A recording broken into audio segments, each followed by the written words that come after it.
Hello, and welcome to the Franchise Connection, where 17 years later, it's still tough to remember the lyrics to Bad Boys. I'm Matt Fisher. I'm Matt Sparrow. And today we're discussing the long-awaited return of the Bad Boys franchise with Bad Boys for Life. Directed by Adil Arbi and Bilall Fallah, Bad Boys for Life finds our favorite Miami PD detectives, Marcus Burnett, Martin Lawrence, and Mike Lowery, Will Smith, reaching a turning point in their lives. After becoming a grandfather, Marcus is ready to retire and devote himself to his family. Mike, on the other hand, still loves the thrills of being a detective and doesn't want to take it easy or settle down. Mike's life soon takes a drastic turn when he's gunned down by an unknown assailant and almost dies. After a long recovery, Mike is determined to find this gunman and bring him to justice. However, Marcus is content with being retired and doesn't want to jump back into action. Knowing Mike won't stop investigating things on his own, Captain Conrad Howard, Joe Pantoliano, makes Mike a consultant for AMMO, Advanced Miami Metro Operations, which is overseeing this case and is led by Mike's ex-girlfriend, Lieutenant Rita Cicada, Paola Nunes. As the investigation continues, Mike discovers his attempted murder was only one part of an attack against him and those connected to his first undercover operation. As Mike struggles to come to terms with his past, Marcus returns to help Mike find this elusive killer and put an end to this deadly vendetta. So they did not miss a beat in 17 years. No, I said the same thing. Even from the very first scene of the movie, when they're racing through the streets, it's like reuniting with two old friends. Yeah. It's like things haven't changed. They're still arguing about how fast they're going, how slow they're going, not to throw up in the car, or mess with the car like he did in the first couple of movies. Martin Lawrence and Will Smith, they've reconnected and they rekindled that chemistry that they've had for two other films, and even with the time in between, they're the same characters, and exactly. I think that's what makes this very long wait in between films work, because it's like you're returning with them. It's not like you have to get up to speed and find where things are, and you do see how their lives are different now, and in some ways there are more for Marcus than Mike. There's a little more differences, but ultimately they're still the same two bad boys. Yeah, and the ability for them to joke with each other still and kind of riff on each other, it's still there, and it's still as funny in this movie from 2020 as it was in 95 and 2003. It's one of the better cinematic pairings of the 90s, that aughts, exactly, and I guess 2020s now. And something I thought was interesting this time around was, even when I was writing the copy for the intro, I'm mentioning Mike's name way more than Marcus, and he is very much more the focus of this movie than Marcus. The whole plot revolves around Mike. Yeah. And while Mike, it's a very personal journey for Mike. It's very much a moment, and like I said in the intro, this is a turning point for them, because in some ways Marcus is ready to move on and begin new chapters of his life, and you can kind of think with Mike, it's kind of like, well, what chapter do I have to go on to next? I love this life because it's pretty much the only life I have, and him getting gunned down and having to go through recovery, and then big revelation toward the end kind of makes him reevaluate what's important in his life. So there's a more personal aspect to it. I think the way the movie does well, and I really like the new directors and the direction they take it in, because they keep that fun excitement with the action and the humor, but much more of a personal story this time around. You kind of got moments of that in the other movies, but I think they were more played for laughs than they were for actual general emotion. This felt like a emotional drama at times, and I think that reflects on the actors too. They're older themselves, and it's, I think, wise in terms of creating the characters this time around to say, how would they be now? It wouldn't be like like Rambo, I'll use an example. Like, you're not just gonna keep going and being the same guy, so that same energy. You're gonna have some limitations, and you're gonna deal with some regrets and past issues, past misdeeds, and have to come to terms with them. Like Mike. It's interesting. In this movie, we kind of got the origin of why Mike is the way he is. I thought that was kind of interesting. And with Marcus, he's in a way always been who he was. Yeah. He was a family man. He wanted to play things safe because he had something to come home to. Mike, he played fast and loose. He was a playboy. Not fun fact, but like somebody noted, dude, Mike has a very nice apartment. He upgraded his apartment. Yeah. I know it's a different movie, but like watch him, like, okay, yeah, he's treating himself and moving up more and more, but it comes with having less and less in his life. Yeah. And you can see that with the relationship with Rita at times in the movie. Right. Yeah, but so we've gone past the Bay era of these movies, and I have to say, like, the new direction, it kept elements of what you expected from, like, the Michael Bay films, but they upgraded and they brought it into that was in the 20th century. They brought it up to the modern era by just kind of making it feel like a more modern action movie instead of a throwback to, like, over-the-top action. Exactly. And the action is over-the-top in this movie at times, but it's much more controlled. And I think the laughs are almost calculated when the action happens. So one of the notes I made was there were a lot of themes in this movie. Oh, yeah. Mm-hmm. First off was you kind of have that old school versus new school. I noticed that too, yeah. Kind of police work. Mm-hmm. Mm-hmm. You have the whole, where are you going? Like, when the captain talks to Mike, he's like, where are you going? You're just wandering through life without anything to hold you down. You're going based on instinct and reaction. Yeah. You're not really taking time to think, and I'll come back to that, but you finish your thought. And then you have Marcus basically telling Mike the exact same thing with at the bar. That's you have the whole him finding spirituality and being like, yeah. You're not as old. You're not as young as you used to be. You don't have a wife. You don't have a kid. Yeah. And what are you doing with your life? Well, it's that too, and also, like, so when you say the old school versus new school, I did notice that too, and I thought it was a very cool way to integrate Mike into Ammo, which, okay, so we go from TNT to Ammo. I'm hoping the next movie has another acronym that's just play for laughs that way. But I like that when he walks in, they're pointing at, hey, old man, hey, grandpa, and he's a little offended by that. Yeah. And furthermore, when they actually go on their first investigation, when Mike is joining Ammo, and he sees a giant truck, he goes, oh, that's good. They go, no, we're using that. Yeah. It's a much more a low-key disguise versus a giant armored car or truck.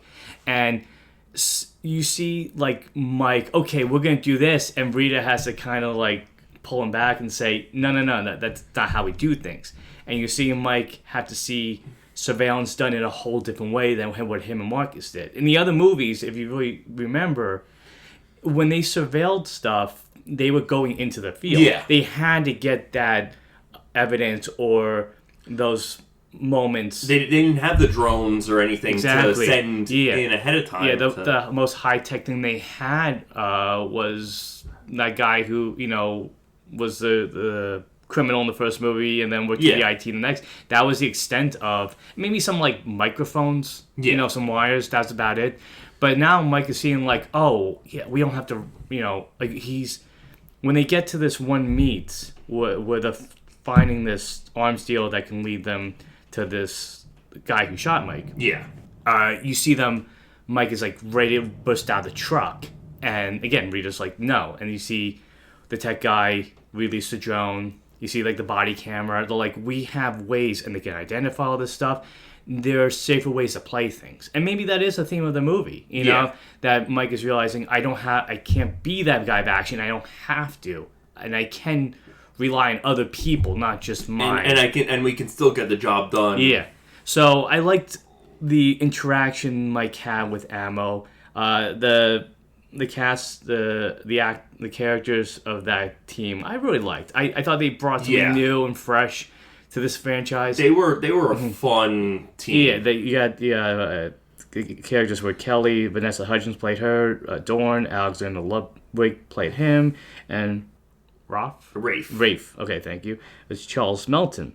And I liked how they really kind of helped integrate their characters into this franchise. Yeah. So it wasn't like, oh, we got a new cast of characters. Like, what are they going to do? It's like, no, it felt like it was an extension of this bigger story that's been told over. Yeah, they felt like they were honestly, they were fanboys of the Bad Boys. I mean, yeah, so you get one part toward the end where they're preparing for the big finale, and they're singing Bad Boys, and Marcus and Michael are like, no. He goes, don't do that. Please, never do that again.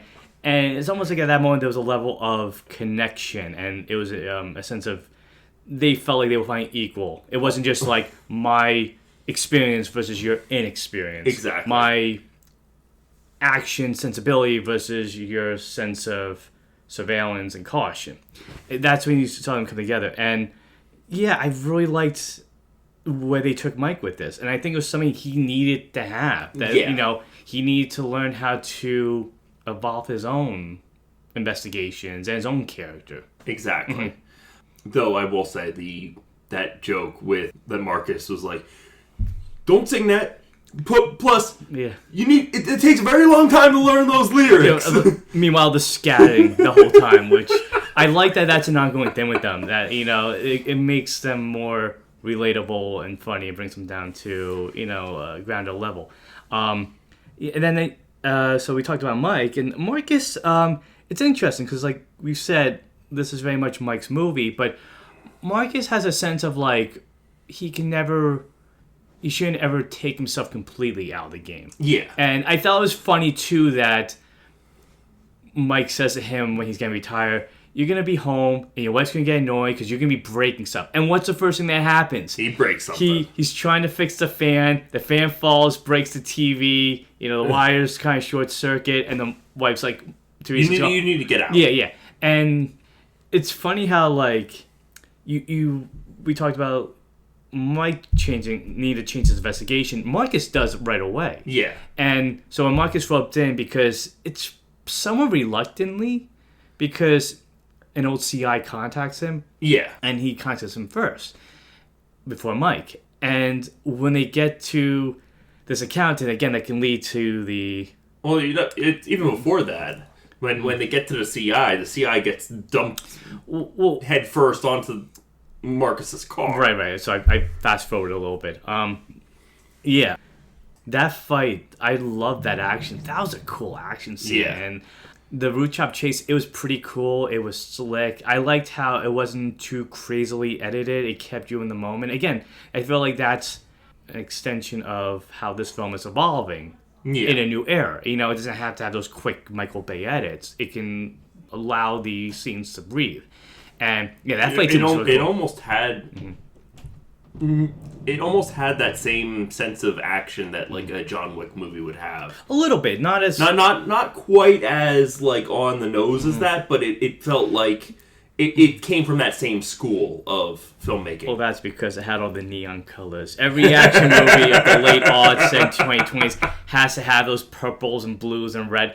I love it. I think it looks cool. That's something that happens later on. But what I was saying with Marcus, so I went a little too ahead, but there's a part where they have to fight this coked out counter, which is just so ridiculous. It's so funny. But my point I'm trying to make is that Marcus tells Mike it's a knock and talk. It's not, and what does Mike do? He just kicks down the door. Yeah. So you do see Marcus going like, again, it's repeated so many times through the movie that, you know, he is almost like his conscience. You know, he's just kind of like telling him what he needs to hear, but he doesn't want to listen to it. But yeah, and I think it gave it a nice kind of conflict because there's a moment in this movie, and it's right after Will Smith is recovering. Marcus's daughter has gotten married to Reggie, which I thought that was cool. I always like it when they find a way to bring back the original actor. They don't replace them. So to see the actor who played, I think it's the same actor who played Reggie. I believe so. Yeah.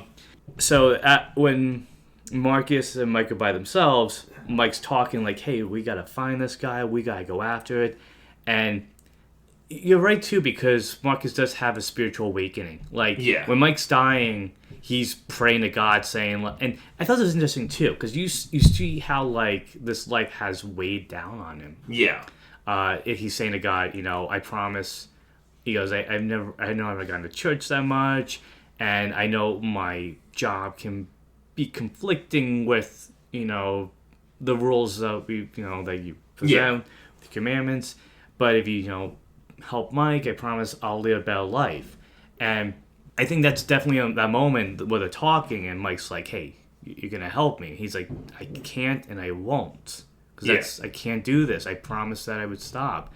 And to see them really fight, it was kind of like it was a nice emotional beat.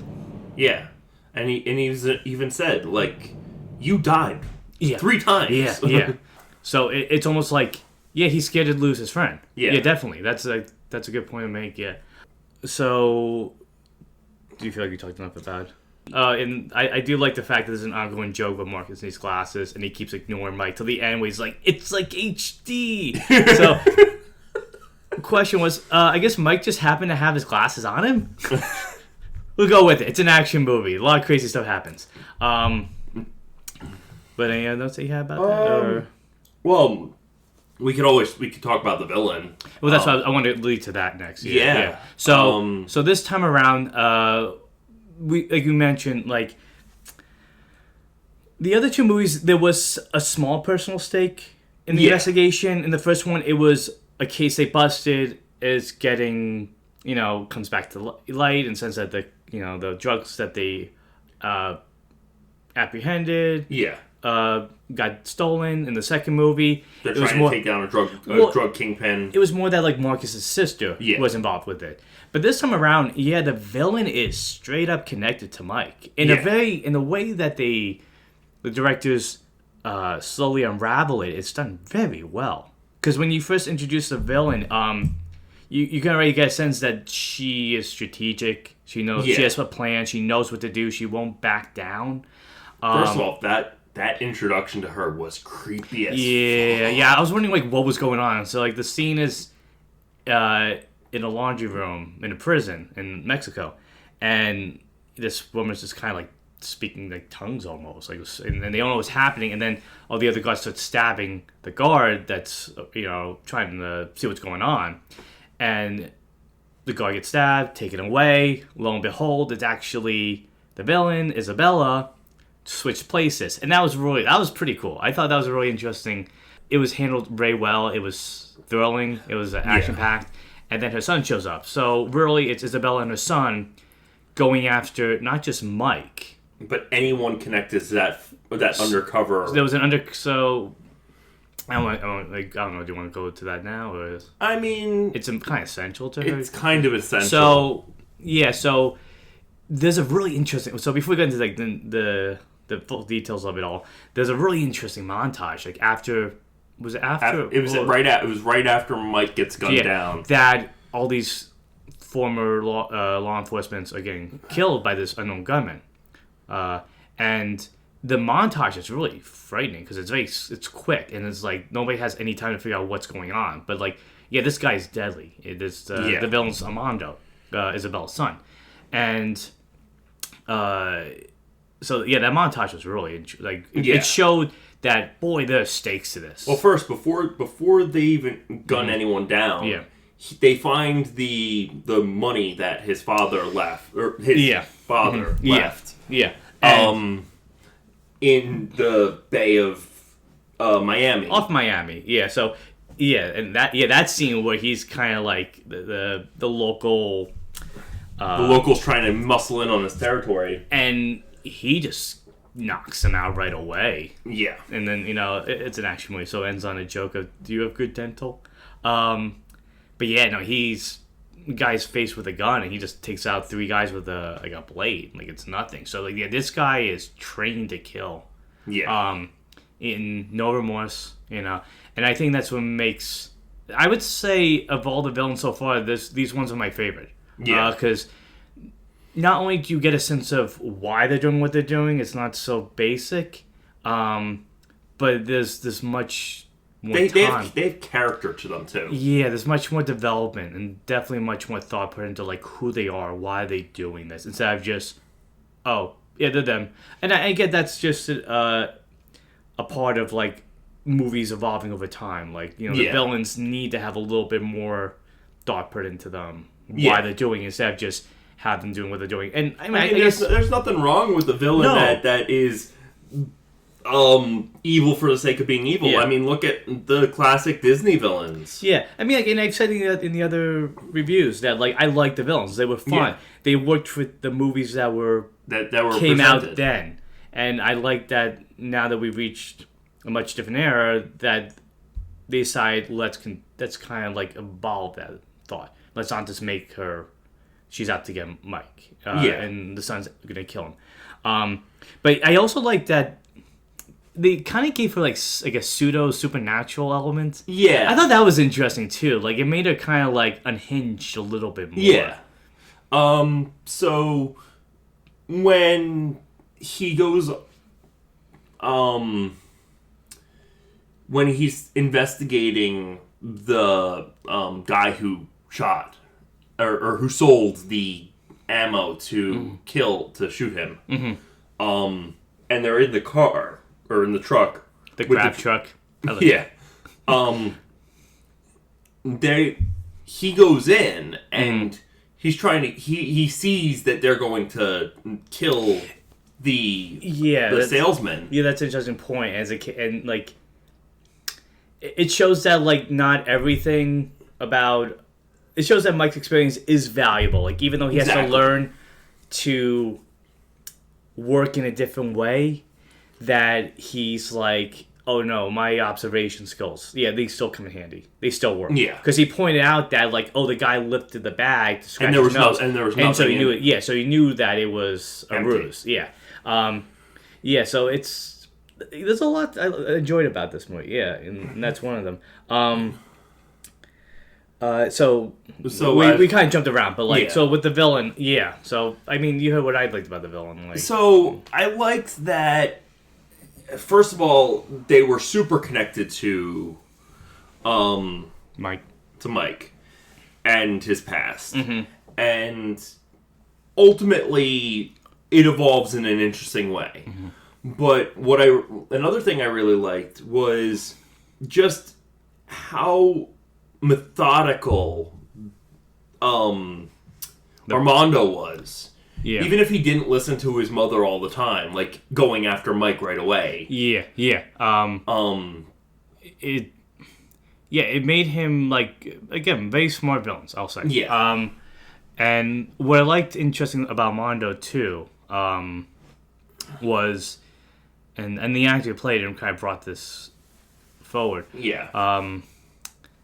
He has a sense of he has a code. Yes. I thought that was interesting. It wasn't just he is completely bloodthirsty. No innocence. Yeah, so like there's a scene, and I'll talk more in detail after this probably. Yeah. But where he has to shoot Mike, and they're at like a soccer game, and the referee is trying to. It was a basketball game. Oh, it was basketball. It was basketball. Okay. And there's a ref trying to help the situation, and Armando's like, no, and the guy's well, he goes, take the shot, just go through the person. He goes, no innocence. Like there's a code that he has, so it shows that he's not like there's a small sense of goodness in him. Yeah, and I mean, despite the situation that he's in, he won't involve others in what's a personal vendetta. Even though he doesn't know it's personal, But it's a very interesting mother-son dynamic in this movie. Family is a big theme in this movie. Yeah, absolutely. That's another big theme. I mean, Marcus has his first grandchild. Yeah. Yeah, like they keep joking, like his ears look like yours, so you know it's yours. Yeah, so I thought, and then not only that, but like they kind of really do integrate like his family life into the movie where he's driving a Nissan Quest and Mike's so embarrassed to be, and then he's honking the horn. Honestly, Mike's life is on the line right now. He shouldn't be advertising his name to anyone, but he's showing like nobody's after you in this car. Nobody's gonna get. But then also, they dropped that baby. That Nissan Quest scene, that was a car commercial. Yeah, well, you have to keep some aspects of those Michael Bay movies intact, But and then like they had to drop off the baby to the spa to Teresa to watch, and so I like how they incorporate stuff like that into the movie. We keep jumping around, but the villains really something to enhance and excite this movie a lot more than just your basic bad guy. So before Mike inserts himself into the case, he goes and he's going on his own to investigate. Well, no, he goes and he finds one of his CIs and like tortures him for the information. I like it was a DJ Khalid. I thought he did a good job. I liked it. I give him that.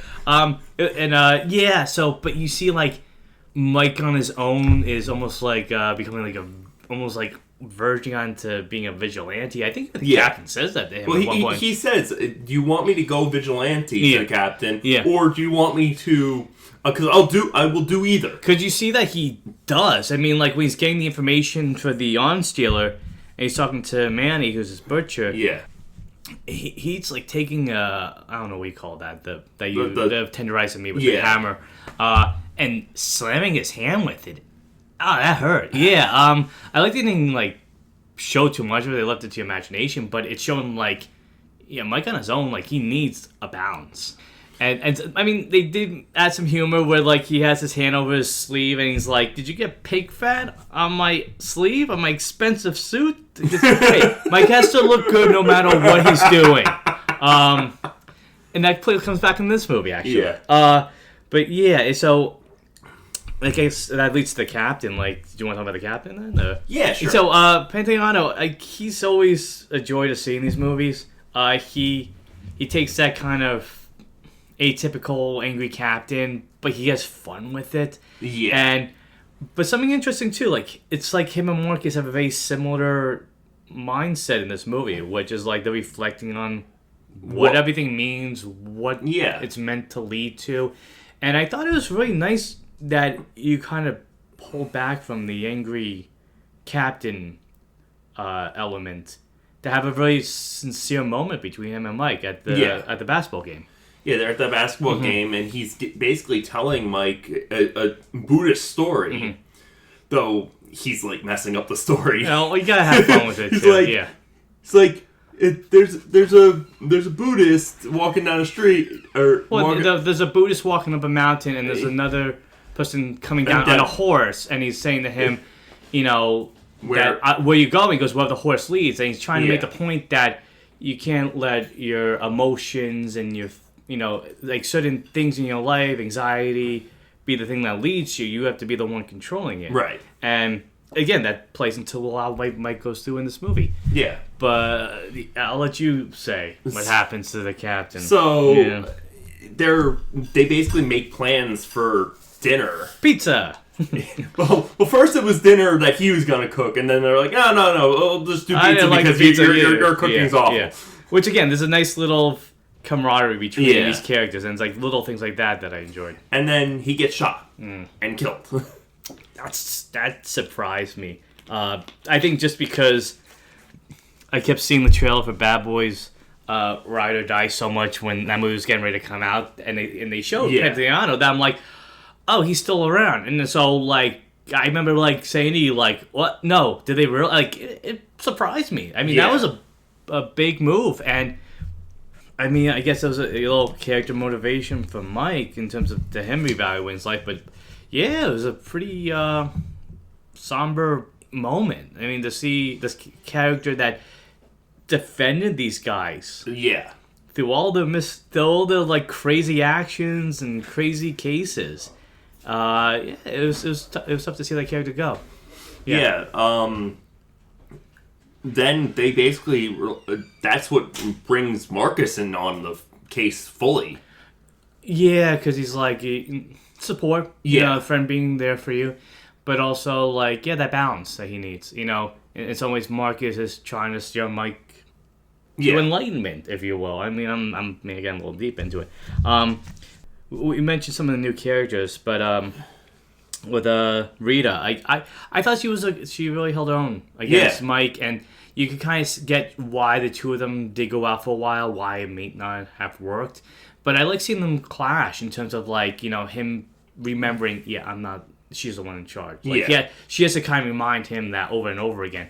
And she gets to deliver the almost like a repeat line in these movies where, well, they're shutting us down now. Because every time, it's being, the Cox Division or TNT or ammo, like, they're always getting prepared to shut down. But, for her, the arc they give her and the material that she has, I thought Nunes did a good job of presenting a new character that, again, everybody seems to have a connection to Mike in this movie. Yeah. So, what did you think of her new character? She was great. Mm-hmm. Honestly, I really like Kelly. Yeah, Hutchins. Yeah. She, she had a lot of, I don't want to say, a lot of spunk. Yeah. And not only that, but like you saw that when she was working undercover at the bar when they're trying to get close to a former the kid athlete that Marcus was coaching. Yeah. That he benched, and they lost the game anyway, but... And then he became a drug dealer. Yeah, so they're trying to get close to him. And that was cool. I liked seeing those characters work.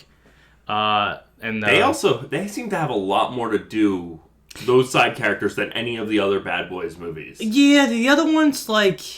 In the first movie, they were funny. They helped out when they needed to. The other one, not as much, but they were there when they needed to. This one, they were kind of always there. Like, it wasn't just Mike going on. Like, again, Mike can't be alone in this movie. He has to, like, have characters around him to help. If anything, they were an extension of the Bad Boys. Yeah, true. Yeah. But yeah, I also liked Lowick, who played Dorn, and Melton, who played Rafe. Yeah. I don't know about you, but there's a scene toward the end in the big action-packed finale. Dorn reminded me of Reacher a little bit. I don't know about you. If you thought that he was taking down columns, like he was and they mentioned early in the movie that I thought was, again, they give a lot of like, maybe not to all the characters, but it has a sense of like they are. Every character seems to have a little bit of something. Not even a little bit of something, but like they have personality. Yeah. And they have a little bit of backstory. Like they go, "What's up with Dorn? He's such a big guy. Why is he fighting?" And he goes, "Well, he's a bouncer and he killed someone. So, he wanted to change his life by doing something else, and that's why he got in tech. So, like, little things like that, like, it helped make you care for the characters more. Exactly. Anything else you want to say? Well, there was also... So, I know we're going all over the place. There's a lot to go over. The club scene. Yeah. When they're trying to get close to him. Yeah. That was a really well choreographed scene. That led to a really cool chase scene. Yeah, yes, and that's a good way to kind of lead to my next thought. The way that they're surveilling the club, to get close. There's a lot happening, and we're hearing like someone's like a good club scene or party scene. When it's done well, is that you feel like you're there. And boy, you feel like you're in the club, and you feel like you were with them. And the way they slowly got close to Zalo. Close enough. Zalo. Not really close enough. And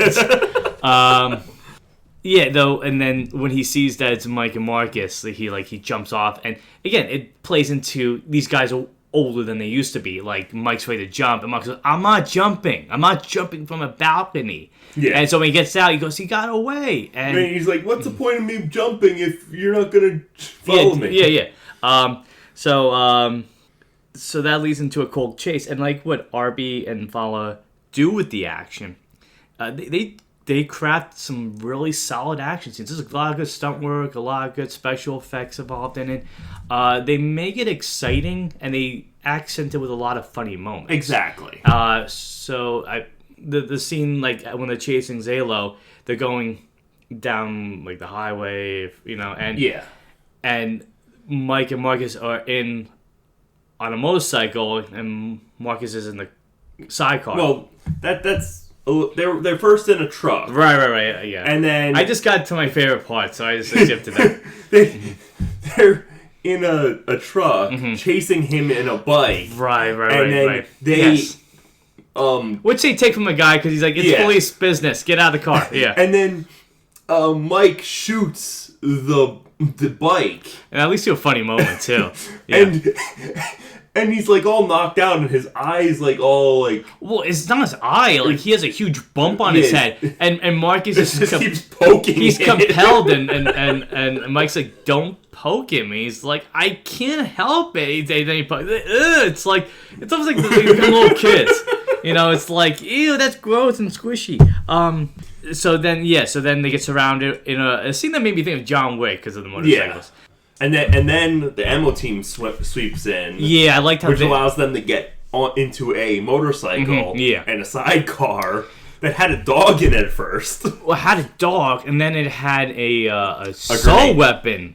Well, they had a grenade. Yeah. And then an assault weapon that just popped out of nowhere. And Marcus, and I like that. There's a part that I put. I think I put in my notes where they're like, "We're the bad boys of the Bible." Yeah. Because Mike is trying to convince Marcus to just kind of, be a little fight a little bit more than he decided he's not going to. He's like, God gave you this weapon. Yeah. It's just like, okay, I'll do it. He does a pretty decent job. He still messes up a little bit, but that's the fun of the scenes. But then as that scene's going on, like there's a lot of funny moments, like with the sidecar breaks off. Well, they split it up because missiles coming towards them. Right. Oh yeah, the rocket launcher. Yeah, it's crazy. And then I like too that like as Marcus, he's almost gonna get killed. He's gonna get hit a truck, and that Mike kicks the car to go into the barrier or whatever to stop it. But it's little things like that were made it fun. And then Mike is hanging off a helicopter, a ladder off a helicopter, trying to get Armando, who shoots Zalo. Yeah. Again, showing that he, will stop at nothing to get his goal done. But before that even, I really like the action scene that we keep talking about where they're meeting the arms dealer and... Oh, not meeting, but the surveilling him. Yeah. And when that scene... Because Mike kind of sets it off by jumping into it. But I like how it had those little Michael Bay-isms where, like, the slow motion. But there's a lot of, like... Whoa moments. Like, guy gets crushed by a car. And then the guy gets impaled by a forklift. And you're like, oh! So it kind of, like... has a little, like... It kind of like spikes the action a little bit more, or again like accentuates the action with like these little moments that just kind of like leave you feeling a little like pained. But and they do that a lot in the movie. I thought that was really it kind of and they do it effectively. Yes, exactly. So don't just do it for shock value. No, that was the thing. Like it happens in the moment. It's not like this happens because it'd be funny if this does happen. No, it happens because this leads to this leads to this. Yeah. And then you got Mike kind of like interrogating the guy and like he's dead already. Like, it's not played for laughs, but it's just showing like how intense Mike can be at times. Well, he was alive when you started talking to him, and then he got close. But then like even like so it's funny because you mentioned like how ammo keeps showing up. I like that like they do show up, but it's not like where they come from. Like no, like they show up because they were at the club and they follow them. They showed up at the coked out accountant's apartment because Marcus called them. Yes. So they were at the club because they set up the team. Well, that's what I meant. Yeah. That they were right there because they were helping investigate. So that's where they come from. Oh, they were behind them. And where do they come from in the finale? Marcus called them. Yeah. Let's talk about the big twist before we talk about the finale because that kind of leads into a little bit more.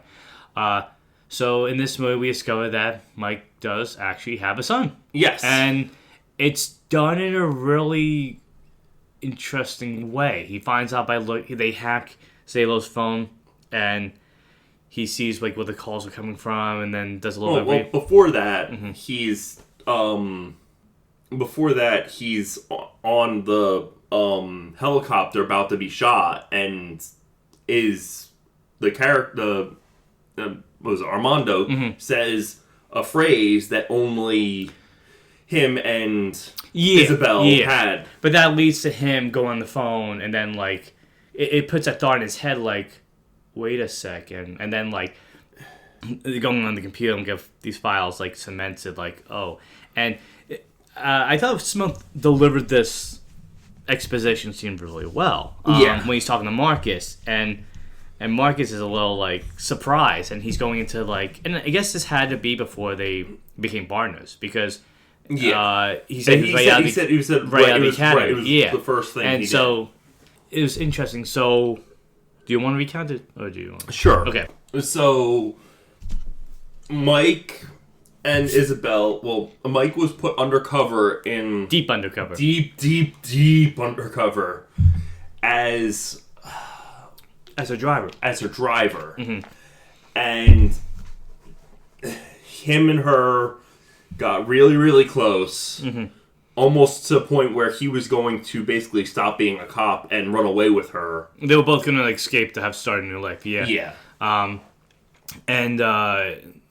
this was the same case that the other people who were getting killed early in the movie were part of. Right. Mike was the last one standing because it was personal. And then he discovers that they got close enough that they actually... That they had a son. Yeah, that he never knew about. Right. Apparently she was going to keep it as a surprise for when they did run away. Yeah. But because of her being a witch, or being seen as a witch, and being very not the most sane person. Was that it? Or I thought it was more that he was like, he had to make a choice between running away and starting a new life, or staying to the track that he wanted to. That was part of it, but he said that it was one of the things that led him to choose being the cop over a personal life, was because of all of the situation around her, and how crazy she was. So it's kind of like he thought about public opinion and not public opinion, but let me scratch that. She was a vindictive, almost as evil as... She was unhinged, and he couldn't always feel like she would be who he kind of fell in love with, I guess. Exactly. Okay. And that's why Isabella wanted Mike to get killed last. That's why, he ends up confronting her later on, is because she wants revenge for abandoning her and her son. Right. And... but you get a general sense of like, oh crap, I lost, like I didn't know. Yeah. Like Mike is shocked, and he's kind of hurt that like, I can't believe this happened. And I can't believe this is who's coming after me now. Also, she doesn't really care for her son all that much either. No, but we'll go to that later on. So, and I think even Marcus says like, wait, you were going out with a witch or something like that? And she's not like a witch, but she does have a sense of like... a bruja. Yeah, it's a spiritual belief. Hey, another theme of the movie. Exactly. So when Marcus is seeing Mike at his lowest almost, literally, he's sitting on the ground. Yeah. I think that's why he's there to kind of like help lift him up. And then the next scene is, them on the plane, and... Yeah, like Mike is going to go to Mexico on his own. And to confront Isabella and Armando, and Marcus shows up to help him. There's a nice little funny back and forth between them. Like he keep talking, he keeps saying things, taking out contacts, and people look at him, and he's like, "Would you have sex with a witch without a condom on?" I guess I'll switch seats with you. Okay. One side note too is that to the previous point, that Mike even says the reason why the demeanor and the wardrobe and the personality he has was because of Isabella. So in a sense, she created this character that we've seen in the past two movies. Why he's so competent, why he's so stylish, why he enjoys his lavish lifestyle that he has. Maybe in the back of his head is just him trying to capture what he lost. But okay, so we get to the finale, so they're going on the plane, and you kind of have to like the fact that Mike, I guess you have to say Marcus too, probably have like resources and connections all over, close enough that they could go to Mexico City and they're like, hey, here's some weapons. We're even. So maybe they owe a lot of favors and vice versa. But yeah, they're getting ready to get armed and getting ready to. I can't say that the intent to kill Isabella, but they definitely want to stop her. Right. Yeah. Well, Mike wants revenge. He wants to kill her. Yeah. Because Marcus is more like even keeled and being like, look, we're cops. We can't just go and... Yeah, we're not vigilantes. Yeah. I guess that's another element of this movie. Yeah, there's a lot to look at this movie through different lenses and different themes. Exactly. And then the ammo team comes in, and Marcus called them, and they're like, "We're gonna help you. We have our DAA contacts. They're gonna get the bust." But they're like, if we screw up, we're on our own. So like, they do have a lot on the line. Like, everybody has a lot on the line in this movie. The final confrontation with Mike and Isabella. I mean, it's really the only confrontation. Everything else has been like through messages and everything.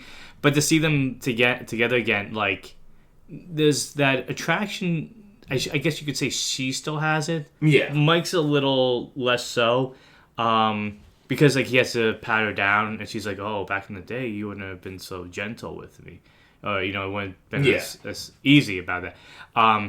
But you do see, like, she sees him as like a traitor to her, and somebody that abandoned, like, the I guess the husband she had died, so she lost that. She lost a lot. So she's out for revenge, and that's all she's consumed by. And in many ways, again, reflects Mike's arc in this movie. He's out for revenge. He'll stop at nothing to get what he needs. I also like that when they're fighting in this hotel, which it's a very cool setting. I liked it. The rain starts coming down, and Isabella's in the rain, and the thunder comes out. I'm like, I love that little dramatic element to these action scenes. Like, it just makes it more fun to watch. Yeah, it was a very cool action scene, and that old palace was really awesome. Yeah, I think that they call it the Hidalgo Hotel. Yeah. It's so something else I thought too was like, I don't know, maybe it's reaching a little too much into the movie, but like, could you say, I don't know if there were 9 stories in that hotel, but it was almost like 9 levels of hell? A little Maybe bit. Mike was going through his own inferno. Literally, at the end of the movie, there's an inferno in the bottom of the hotel. There was at least 4 floors on the hotel. I mean, I'm reaching out, but I mean, there's an aspect to him, trying to like rise up from the ashes of his past, so to speak.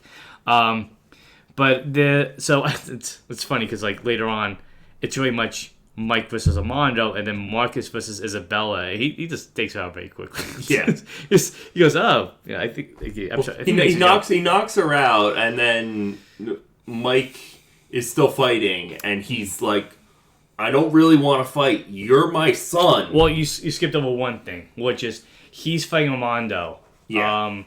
And he's choking him, and what does he look at? He's looking in a mirror. He's looking at a reflection of himself. And there's a lot of ways you can break down that moment. You'll break it down as, now that he knows his son, he's seeing like himself, There's a lot of ways down. I guess the simplest one of it is he's seeing himself and he's like killing himself. Yeah. He kills his son. He's killing maybe the one chance at redemption he has. Yeah. And so I thought that was interesting, like when he finds out. Because he picks up, he goes, "I'm your father," and since it's delivered in not like a shocking way, it's given a very, It's not delivered. It's not dramatically. It's not delivered like sincere.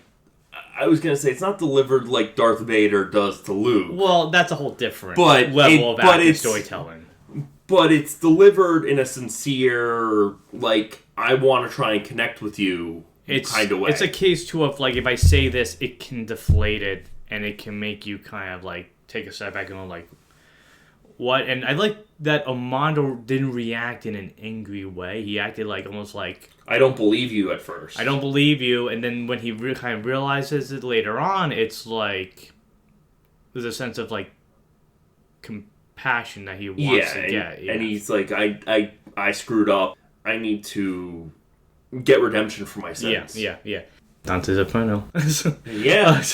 But we mentioned earlier that, like, Isabella's way colder because there's a moment where she's gonna kill Mike. Yeah. And Armando steps in front of him. And she still shoots. Yeah. And then that causes her to get shot and then fall down into the flames. Yeah. So it's the action.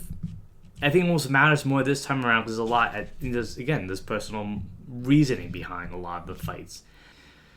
So I kind of skipped over something, but I liked that during this whole finale, the Animal Team gets their own little action moments. Yeah. So I mentioned before, like how like Doran is like, it's almost like the scene from the Avengers. Yeah. Where Cap looks at Hulk and goes, "Hulk smash," and he smiles. Doran doesn't really want to smile, but he says, "I'm gonna need therapy after this." Yeah. And to see him like knocking down these columns and all the other team members like working together fight, they brought a lot of thrills to this moment. Exactly. They kind of make it more. They rounded out a lot of the excitement that came from this finale because it was fun. It was a fun finale. Like, even like Marcus, there's one part where there's a helicopter and Marcus shoots it, and he jokes like, "Where are all these helicopters coming from?" It crashes, which causes more problems.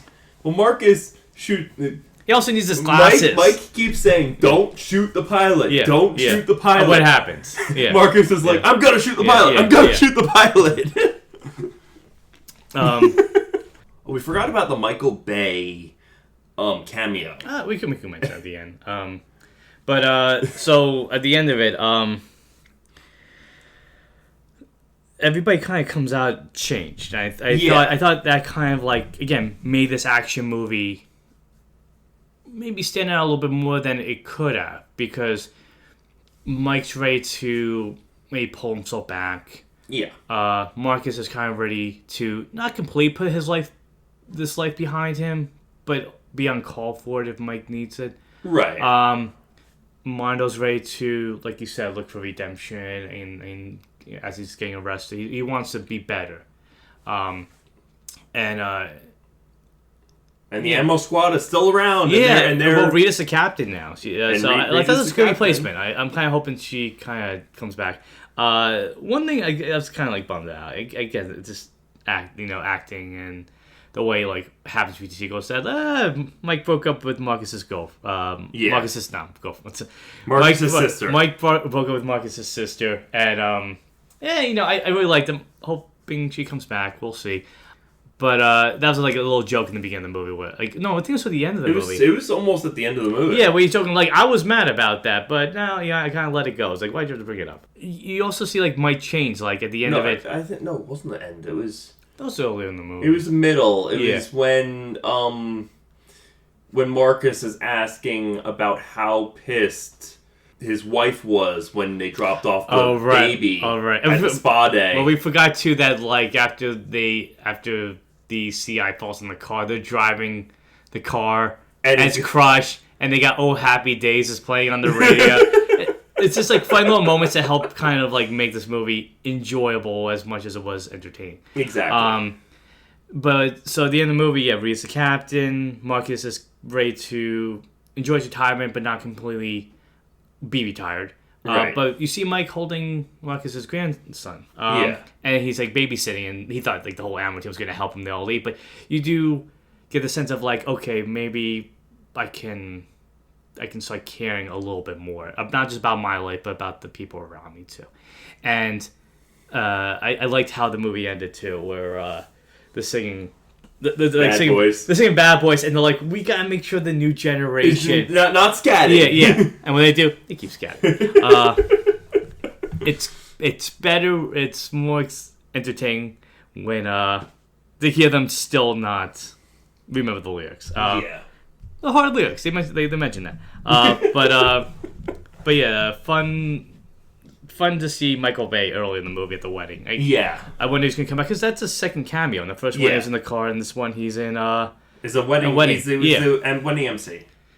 Maybe that's his actual job at the moment, making the movie. Like, hey, Michael Bay, we'll make a medicine. You're a good MC. I think that post-credit scene though, that reminded me a lot of like Suicide Squad almost. So not me. I thought Fast and Furious. Okay. Because it's all about family in those movies, and this one's about family too. Yeah. So there's a post-credit scene which I wasn't expecting, where Marcus sees his son in jail. And he's like, hey, I got a way to kind of help you. And then he looks at him and then just cuts to the credits.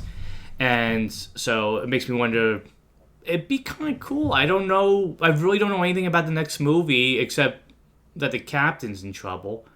Or his legacy's in trouble. Yeah. But yeah, I don't know if his son plays a role in it or not, but it'd be interesting to see what happens. It's a new era for films for this movie, and we got the post-credit scene, which is common with a lot of films today. Future Matt Sparrock here. We made a minor mistake when we were talking about the post-credit scene. It's Mike's son, not Marcus's son, in prison. Regularly scheduled programming. Thank you. Is there anything else you got? The only thing I can think of is, like, compared to, like, the Michael Bay movies, I feel like these directors, best way I can say it is they had almost a different enough take on the filmmaking side of things. Yeah, it wasn't like beat for beat what Michael Bay would have done, but it had enough Bayisms, but with a different twist. I like that. I think they shouldn't. And they didn't go into this movie going like, how can we make it like the other ones? Like, you're a director, you're taking the reins of a series. You go, how can I make it my own while still embracing parts that people are going to expect? Exactly. And I like this directing duo. I thought they did a really good job of bringing these characters back after a long time away, making us feel like we're up to speed with where the lives are, seeing a new journey for them to go on, a new case to take on. Along the way, still having those fun, exciting action movies, moments, because that's what you go to see these movies for, as well as the camaraderie between Smith and Lawrence. And they crafted a very solid action movie. Yeah. With a lot of different themes to kind of look at it through. But they still made sure to make it fun. So it definitely kind of elevated the film, in my mind, among the other ones in the series. But yeah, I really enjoyed what they brought to the table with this movie. Exactly. I thought the style was great. It was slick. It was fun. It was what I expect from these popcorn blockbusters. Exactly. Yeah. The only other thing I can think of is the musical choices. DJ Khaled did a really good job of... He was the music producer on the movie. Yeah. The music choices were great. Yeah, I know. When it opened up, I liked it. I'm like, oh, it kind of reminded me more so of the first movie. It has that kind of cool, tropical, techno feel to it to kind of get me amped up for what I'm about to see. And yeah, the music was... it brought an LA to it. I thought it was good. And I like that not only did he help do the music, he had a fun cameo, and I think, and so it was nice to see him. It was nice to see him do something more than just music. Yeah. And he was good. I hope he comes back in the fourth movie. But the music definitely made the film more exciting. Yeah. The other thing I was thinking, I was like, Jerry Bruckheimer. In some ways, these movies are more Jerry Bruckheimer's than Michael Bay's, because Bruckheimer's the one who produced all of the movies. Yeah. No, I like. It's kind of that case of like when you sit down to watch a Bruckheimer film, you know what you're in for. It's gonna be action packed. It's gonna be larger than life at times, and this movie was that. But I also liked how it did have a very grounded feel to it at times. Yeah. To kind of make it mean more. Yeah. I think that's all I have. It's just a case of the directors were great. I want to see more what they do. Yeah. I want to see what they do, and they do something that's not a franchise. I want to see some of the original stuff. Yeah. I also had to make the point. I think they said Bad Boys for Life a lot in this movie. You can make a tricky game out of that. Something I noticed. Long wait to see these characters again, but well worth it. Yeah. Solid film, and I can't wait to see where it goes, where they go, how their lives change in the next movie, and who the villain will be this time. Yeah. Wrap it up. So I'm gonna plug the socials. Okay. We are at _franchise_connection at Instagram, and the Franch FRANCH CONN pod at X. You can also email us at franchiseconnectionpodcast@gmail.com. Thanks for tuning in to a review for Bad Boys for Life. Come back next time as we reach the end of the Bad Boys franchise, for now, with Bad Boys Ride or Die. Until franchise fatigue sets in, I'm Matt Fisher. I'm Matt Spark. For the Franchise Connection. Bye. Bye.